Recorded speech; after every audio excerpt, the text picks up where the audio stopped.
Hey everybody, Grant McBain. We've got Jeremy Allaire here from Circle. Really excited to have you, Jeremy. Thanks for being part of the event. Thanks so much, Graham.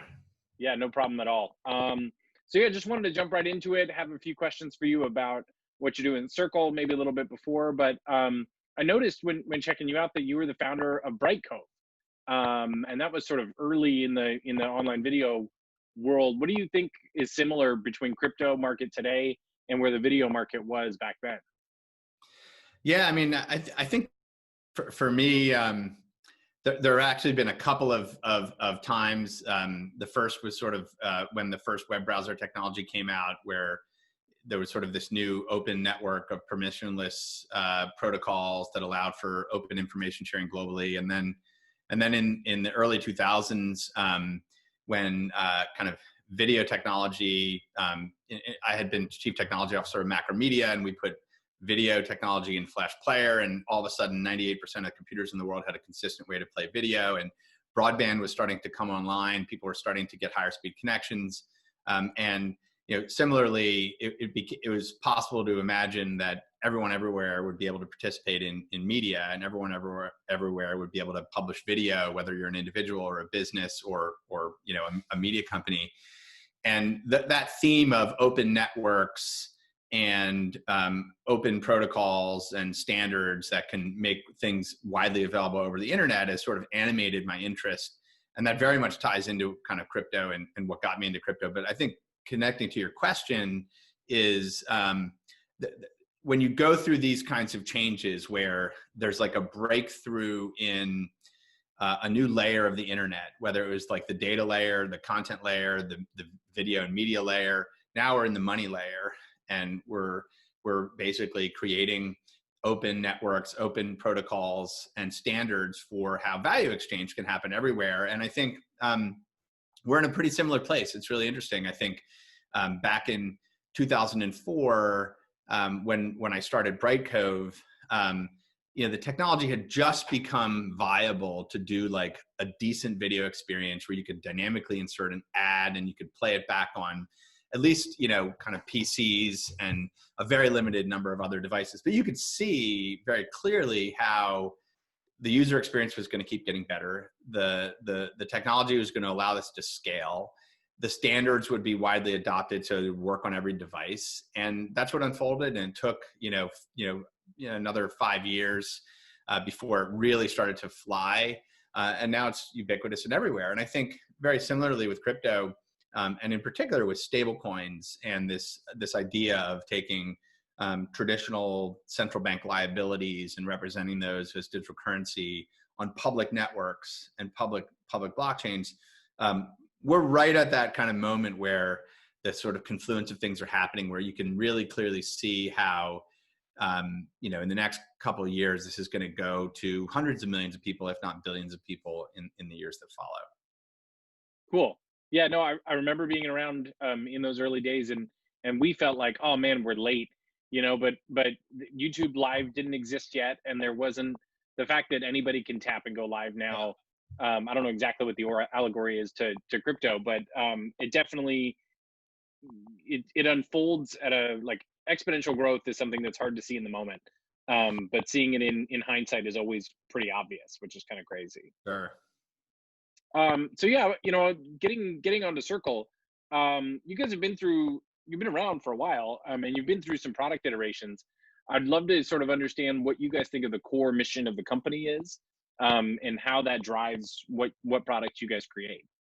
Yeah, absolutely. So, when we founded the company back in early 2013, there was basically a belief that public blockchains, at the time, really there was sort of just Bitcoin that was out there. But when we looked at the technology, our view was that public blockchains were going to make it possible to create protocols on top of blockchains where you could take kind of what we think of as traditional money, like central bank money, and you could represent it as digital currency, and you could publish it and transact in it over the public internet. And that digital wallets everywhere would kind of be like, web servers or mail servers, like everyone would be interoperable through that. And we'd have this sort of new open settlement layer, which is these public networks, and that was going to ultimately transform value exchange, in particular, the ability to move value around, to be just a commodity-free service on the internet,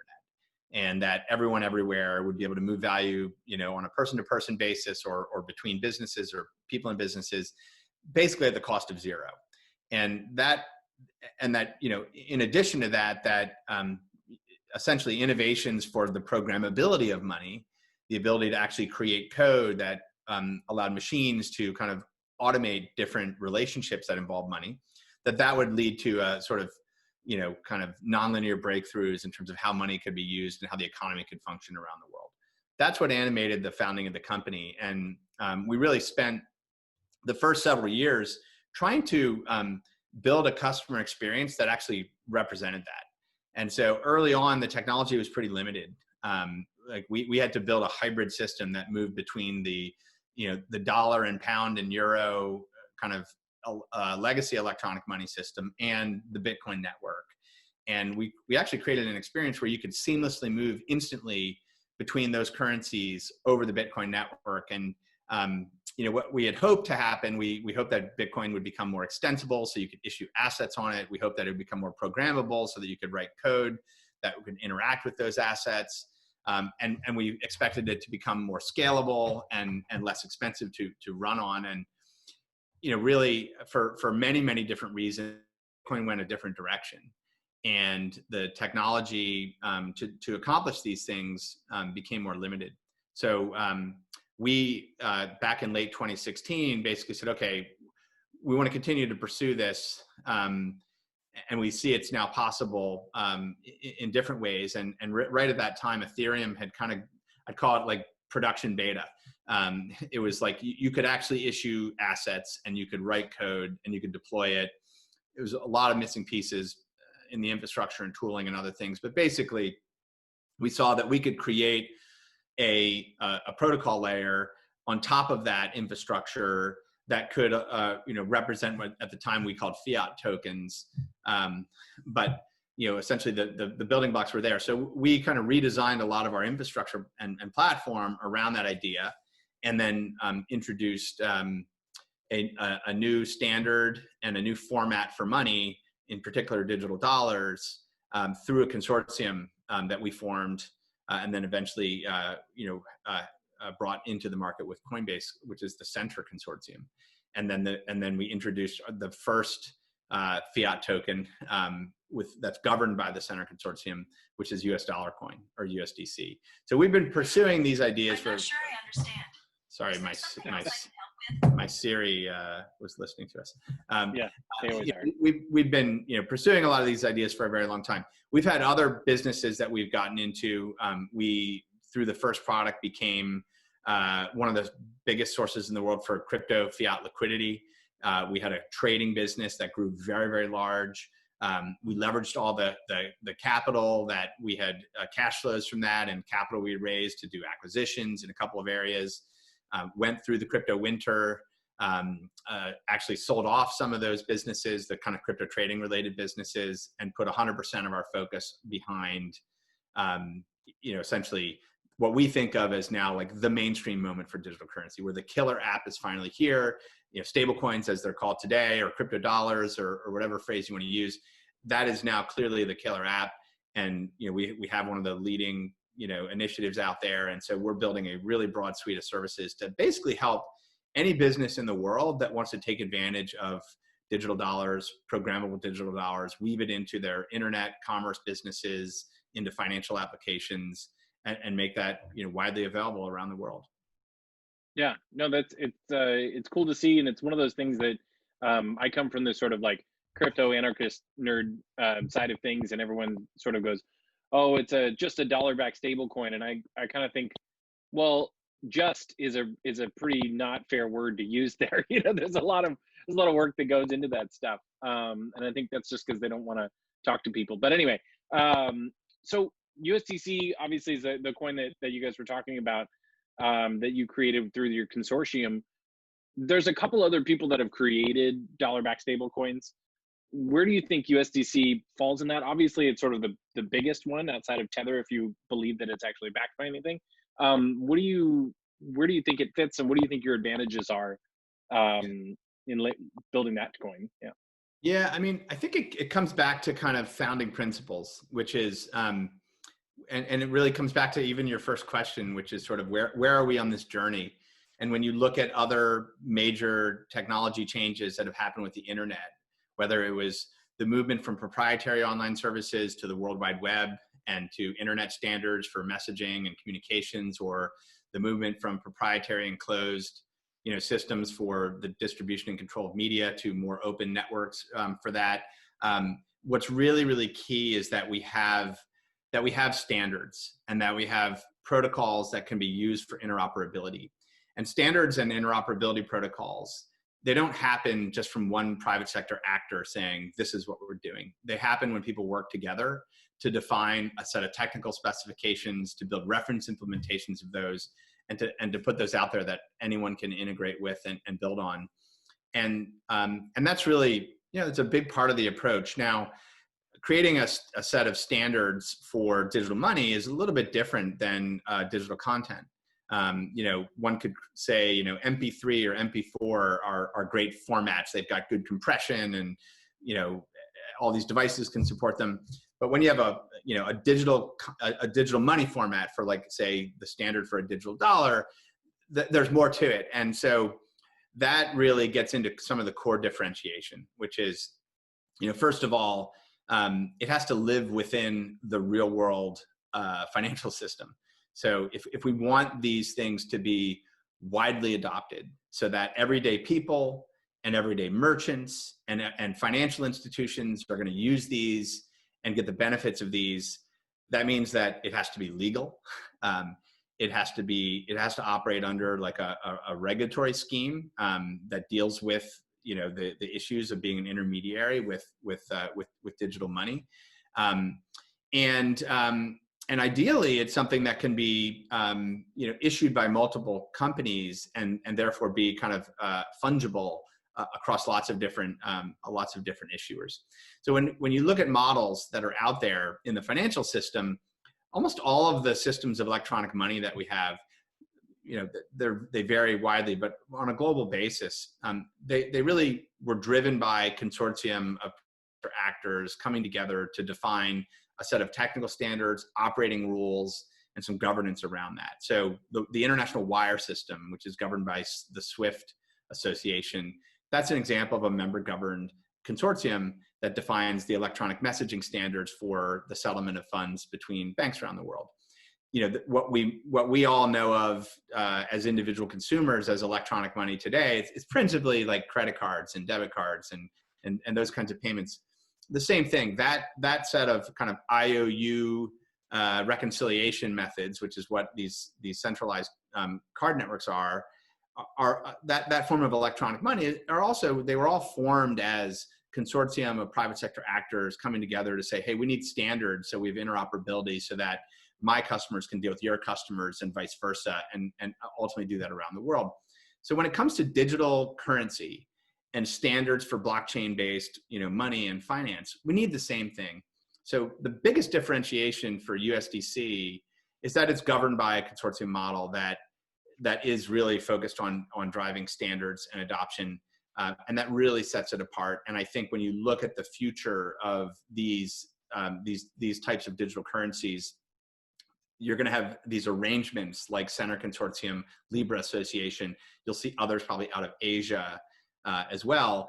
These are going to be the frameworks that get really, really widely adopted because many, many stakeholders can participate in those. And part of what you've seen with USDC in particular is because it's just an open API that is out there for anyone. I mean, there's easily 400, 500 companies that have built support for it into their products and services. We've never had to talk to any of them. It's sort of like, I'm a device maker and do I want to support MP3? I can just support the standard. And so USDC has become a format that people trust and that works, and they know it's real, and so it sort of gained some of those benefits. Yeah, no, I think that's very interesting. That sort of the point of it being an open protocol leads into the next question, which is, do you see a need really for USDC to be issued on other public blockchains? Like if contract network showed up on Bitcoin? Would that make sense Yeah. to do? Yeah, I mean, I do think so, absolutely. And I think, when you think about, standards, whether it's like a digital content standard, like an H.264 for video, or you think about protocols like HTTP for the exchange of data and content out on the internet, one of the things they all have in common is that they're operating system and device independent. And you don't want to have your photos or your music or your data like locked onto one operating system or locked onto one device. And that's what makes the internet great, is that heterogeneity. And right now, there's an intense amount of competition in what I would call third generation blockchains, and third generation blockchains that typically involve greater scalability, more kind of effective smart contracting and compute models that can run scalably and safely. There's a lot of competition there, and that's basically, in my view, these third generation blockchains, public blockchains, are like a new operating system layer on the internet that are for a wide range of different types of applications. And so there's intense competition there, and the digital money protocols and digital money formats need to be able to work across platforms. And just like we would expect that in other areas. And that's going to only increase. Now, that's not to say that it should work everywhere, because there are certain basic requirements that you want, like the security model of a blockchain really matters. How truly decentralized is it, and censorship resistant is it? There are a number of other characteristics that matter in terms of the safekeeping of assets, the reliability, lots of different stuff. There's a lot of risk when it comes to money, and so the bar is pretty high, I think, on additional chains that might be relevant for things like USDC. Okay, so maybe not Doge, but something somewhere else. Yeah. So as far as moving more towards Circle side of things, because you guys have built the programmable money on top of USDC, which is seems like a simple but pretty elegant idea, which I think looks like your sort of MO here. What are some use cases that you're really looking forward to seeing built with this? Because you obviously think about this a lot, and I'm sure some people think about different parts of it. But what stuff you're looking forward to? Yeah, I mean, it's really broad. I mean, I think at a basic level, we believe that in the coming years, essentially every business in the world is going to have like the equivalent of like a digital currency bank account, right? Every business is going to want to be able to store value in digital currency and be able to send and receive value and facilitate payments with it, just like everyone eventually needed a Facebook page or a website or an email domain for people to be able to communicate. So every business is going to need that. And so the first is just, we think that these sort of business accounts that are for supporting and using this kind of digital currency it's going to be really broad, and there's a tremendous opportunity. What that also suggests is that the basic what I call the verbs of money, which is store it, send it, receive it, convert it. Those verbs, those are very horizontal in nature. So pretty much every business use case in the world, whether it's a person paying another person, it's a business that needs to pay out to contractors, it's a business paying suppliers, it's a consumer paying a business. All of these flows need to be supported, and you need to be able to support them with these digital dollars. The key, of course, so very broad use cases, and we're seeing that. The really interesting thing that's happening, and I just did a couple of episodes of this on the money movement, is there's all of these use cases that are emerging. And this has been a real change over the past 6 to 9 months, and it's accelerating, which is we're seeing everything from, B2B marketplaces to digital gaming companies to internet service providers of different sorts to, to luxury travel goods companies to, people that are in energy tech supply chains. Like, it's just really broad. People who want to use this because these digital dollars and this form of settlement is fast, secure. You eliminate kind of counterparty settlement risk because you have final settlement in minutes, and it's dirt cheap to do these transactions. So people are just learning this is a really powerful way to do it. I think the next leg, the really exciting use cases are when you combine programmability, when you combine, kind of APIs that developers can implement with that kind of global reach of these formats for payments and settlement. Then that starts to get really interesting. And there we're at the very early stages. So, people who are innovating in smart contracts, Compound is obviously an incredible example of a credit market that exists in code. There's no company. There's just a set of code deployed on the public internet. It is a credit market. You can lend to it. You can borrow from it.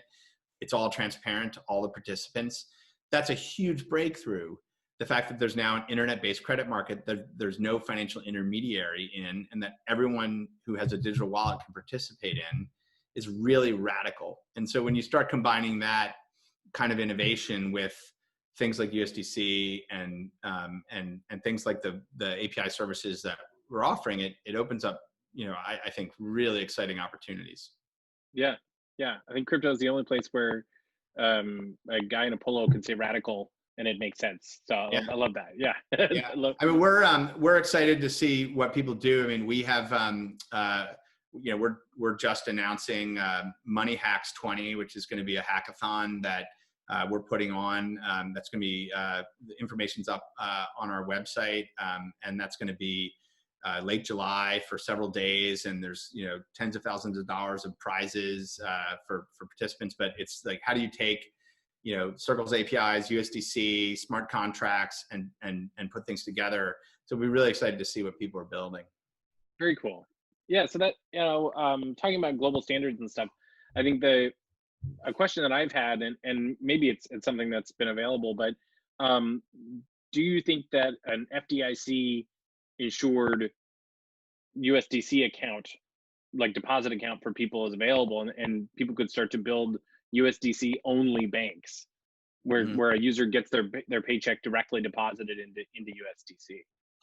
Yeah, I mean, there's a few things. I mean, the first is that like the reserves that are behind USDC that reserve is governed by Center Consortium, and the Center Consortium defines a very specific kind of full reserve model, which is attested to every month by one of the top accounting firms in the world. And effectively, it's unlike commercial bank money. The reason why you need FDIC insurance is that when you put money with a commercial bank, as a retail customer or as a business, they actually take your money and they lend it out 10 times. They create 10 times the money. That's fractional reserve banking. So the reason you need FDIC insurance is because, well, if people are creating money and people want to get their money out, and people can't pay back the loans that are outstanding, well, then you have a run on the bank. And so you need insurance on the deposits. That's why FDIC insurance exists. That grew out of what happened with the bank runs and the Great Depression. And that whole model of fractional reserve banking introduces, one could say, the benefits of credit creation and money creation by banks.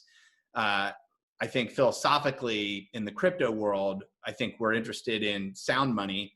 We're interested in money that is fully reserved, so that there isn't this kind of money creation happening by banks that's implicit in assets like Bitcoin. But by design, USDC is a full reserve monetary system. And what that means is there is no lending out of reserve assets. So even the notion of FDIC doesn't actually really apply. And in fact, that reserve policy is basically, the sort of the most secure, most liquid financial instrument in the world, which is short-term U.S. government treasuries. And so that's a different structure to the financial system. I did a recent episode on this with leading thinkers from the Bank of England, the IMF, and the People's Bank of China. The digital currency in China, the DCEP, is also a full reserve model. Each unit is it's a liability of the People's Bank of China. There's no money creation that can happen with that. So it's very important in this kind of world that we have this kind of sound money. And that's really how USDC has been designed. Interesting. Interesting. So I wonder how to quickly communicate that to people who are using this, or explaining how digital dollars are maybe safer in that way. But I'm sure somebody will come up with it. Um, yeah. So some of the more single actor digital dollars have sort of some controls that I'm not quite sure if they're available in USDC. So interested to hear about invalidating tokens individually if they become used in a laundering or something like that. Is that something that's built into USDC, or is, if not, is there a reason why not? Yeah, so USDC does have what's called a blacklisting method on it. Hmm. The blacklisting method has never been used. The blacklisting policy is a policy that is established by Center Consortium, and in fact, that blacklisting policy, we're actually imminently going to be publishing all of the details behind that, so there's full transparency for people who understand it. But fundamentally, the USDC exists as a digital asset in circulation. I think if Center Consortium itself was served effectively an asset seizure request from a competent U.S. jurisdiction, that would be considered on a case-by-case basis. But it's an extremely high bar for a situation where that might be considered and a decision made by Center, not by Circle. Okay.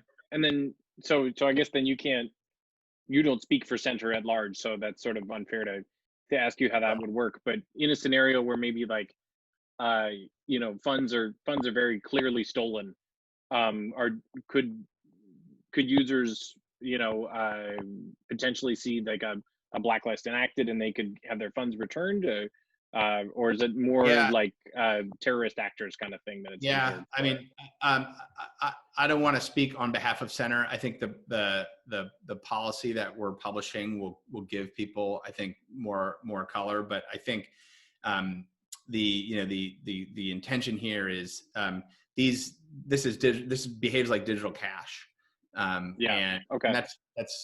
that's really important. I think that digital cash is very, very powerful. And it's a fundamental innovation. And I think, if people have funds stolen, if you have cash stolen, you can't claw that back.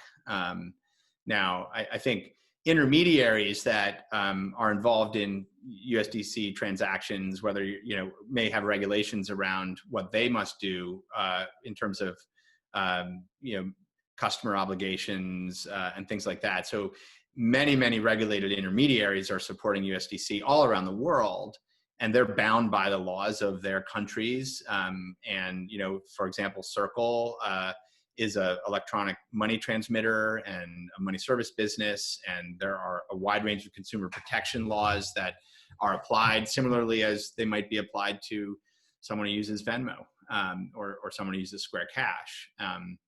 You may be familiar with like the bar is very, very high on a transaction that you mistakenly made, or if someone defrauded you in a peer-to-peer transaction. It's very, very difficult to have those kinds of things reversed, even in non-digital currency systems. Cool. Okay. That's interesting. Um, so, Circle, you guys have released your business accounts, your wallets, that kind of thing. Is there any sort of upcoming features that you can give us a glimpse into, something that you guys are excited to release in the coming future? Yeah, I mean, there's a lot of stuff. We rolled out Circle Platform Services this last quarter. So that's both the business accounts and the Circle APIs. There's a broad range of APIs. There's the payments APIs that allow for the ability to connect credit card networks, debit card networks into settlement in USDC. The wallets APIs that allow people to automate storing, sending, and receiving USDC payments in their own apps and services. The Marketplaces API, which basically is designed for multi-sided businesses that have multiple consumers and businesses or sellers and suppliers as well that want to use this infrastructure. there are more capabilities being added to those. So we're adding other, bank transfer methods, other things into the APIs for people. And we're going to be introducing kind of a next generation user experience of the business account itself as well, which I'm pretty excited about. And then there's a number of other things that are pretty exciting that we're not talking about yet, but which will see their light of day in Q3 and Q4. Cool. Yeah, I can't be a good journalist of sorts if I don't try and get that information. So this is really cool information on where Circle is now. You guys have been around for a while. Where do you think Circle is in 10 years? Yeah, I mean, it's an interesting question. I mean, I think, when you look at the adoption curves of these technologies, when I founded the company with Sean, we said to our investors, they said to our early employees, like, this is a 10 to 20 year journey. And so we're 7 years into that journey. So that would be 17 years. So we would still be inside the envelope of 20 years in that case. And I think as we get out to that, time frame, maybe just zooming out a little bit, I think we will see, ubiquitous and broad adoption of digital currency as a way that everyone just exchanges value everywhere. And that'll just be a free service on the internet. Circle itself, we're really building up what we think of as a set of services for businesses specifically who want to tap into that. So what I'd like to see in 10 years is a very large percentage of small, medium, and large businesses around the world are using Circle business accounts to plug into that world. And likewise, I think we'll be very, very far down the journey on all what becomes possible with programmable money. I would imagine that there will be highly sophisticated machine-based economic contracting systems that are restructuring the way corporations function, the way markets function, the way governance functions, and that infrastructure has really started to reshape how we think about everything from the nature of a corporation to the nature of the economy itself. And that we're on a curve where this is as ubiquitous as the kind of communications internet is today. Cool. That's very cool. Well, you guys, I really appreciate the time. I think this is going to be really informative for a lot of people who are interested in using USDC in their business. The whole point of the conference is people who want to build businesses on top of public blockchains, and you guys are really facilitating people doing that. So we appreciate you being part of it. Where can people find out about that hackathon that you're working on? Circle.com, and we'll make sure that we have all the URLs for your show. Yeah, that's great. That's awesome. Well, thank you so much, and we look forward to having you in the Q&A later, so people can do ask some questions of you live, and hopefully that'll be a lot of fun too. They'll see you in a different shirt, of course, but yeah, maybe.